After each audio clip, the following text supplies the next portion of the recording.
Matt Damon was once very close with the disgraced Harvey Weinstein, even crediting him for his success. It's incumbent of us to thank Harvey Weinstein, who believed in us and made this movie, Gus Van Sant for brilliant direction. But even in that video, you can see Matt and Ben aren't entirely comfortable thanking him. Why is that, you ask? Well, it turns out that Harvey's encounters may not have been entirely restricted to women. It took a really long time to just process everything. I mean, things happen so fast, even though we'd been hanging around Hollywood for a long time, it happened kind of in slow motion for us. We were anxious to get it going. Things weren't moving fast enough. Look, all I want is to walk down the street someday and have people say, there goes Matt Damon, the best that ever was.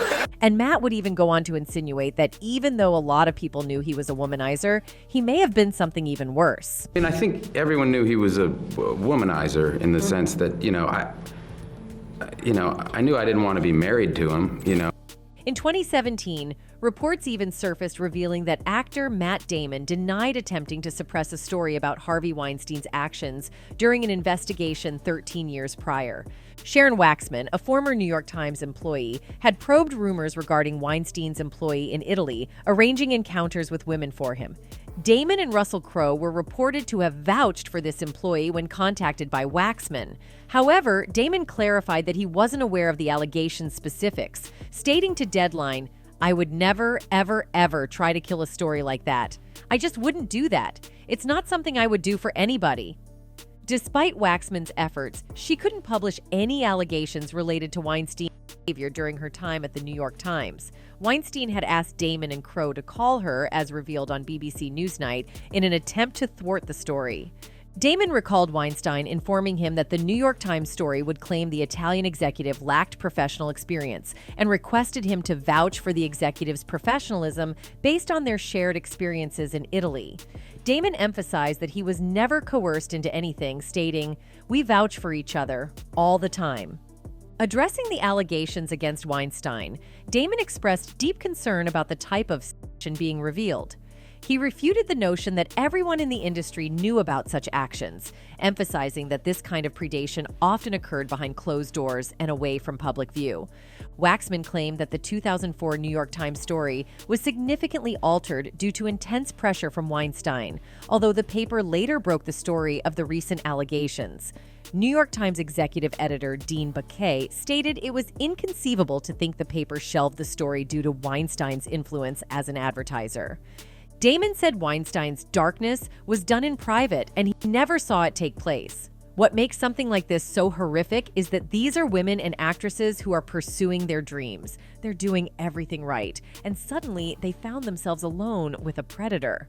It's not just Matt Damon. There are more voices alleging encounters with Weinstein after having thanked him.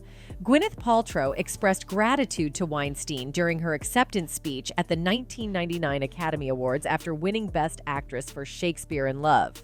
"I would like to thank Harvey Weinstein and everyone at Miramax Films for their undying support of me," Paltrow acknowledged.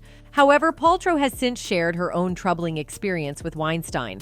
She disclosed that despite her public praise, she had been a victim of his harassment, as reported in a New York Times article. Paltrow recounted an incident where Weinstein attempted to massage her and lead her into his hotel bedroom when she was just 22 years old. She confided in her boyfriend at the time, Brad Pitt, who later confronted Weinstein.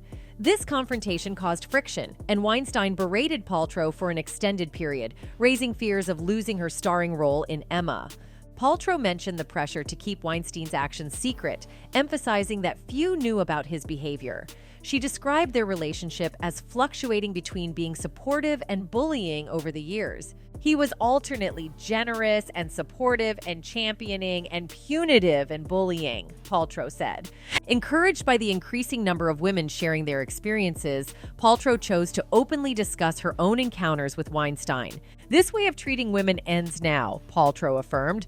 Ben Affleck, who won an Oscar for Best Screenwriting with Matt Damon in 1997 for Good Will Hunting, nervously mentioned Weinstein during his acceptance speech. "Harvey Weinstein, who believed in us and made this movie," Affleck acknowledged. Jennifer Lawrence, in her 2013 Golden Globe acceptance speech for Best Actress, also acknowledged Weinstein, saying, "Harvey, thank you for killing whoever you had to kill to get me up here today."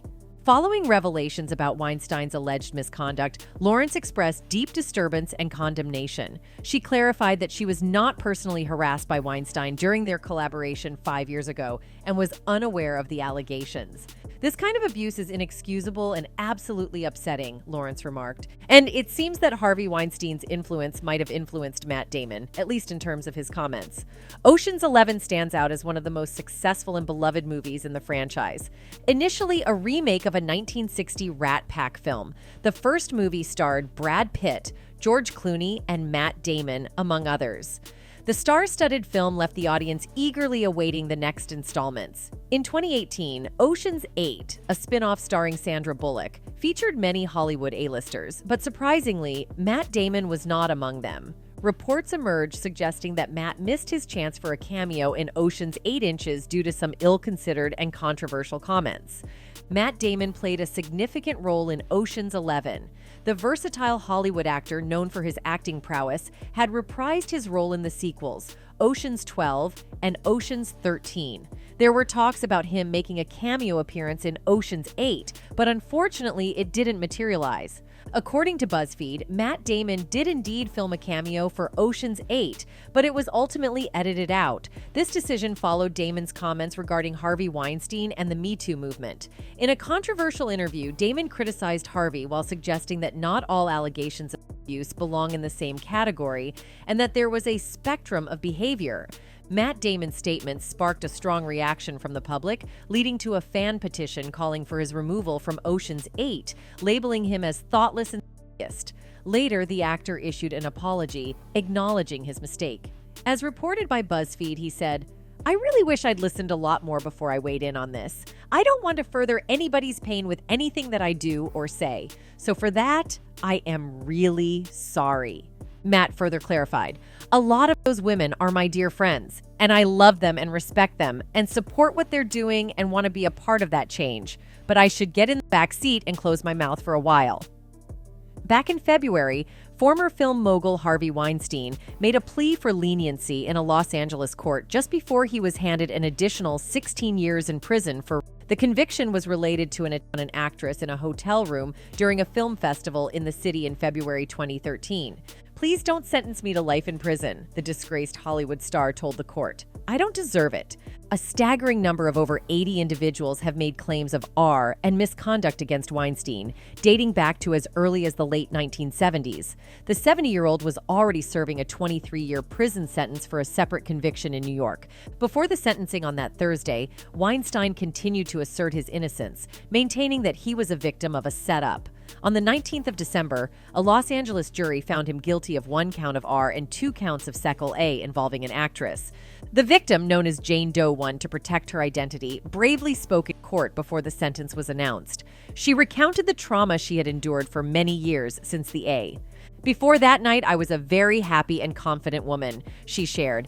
"Everything changed after the defendant brutally A me. There is no prison sentence long enough to undo the damage." Weinstein, however, stated to Los Angeles Superior Court Judge Lisa Lynch that he did not know the victim. "I never are or equally a Jane Doe 1, he maintained. He argued that there were so many things wrong with the case and pointed to various loopholes. He also criticized his accuser, labeling her an actress with the ability to turn on her tears.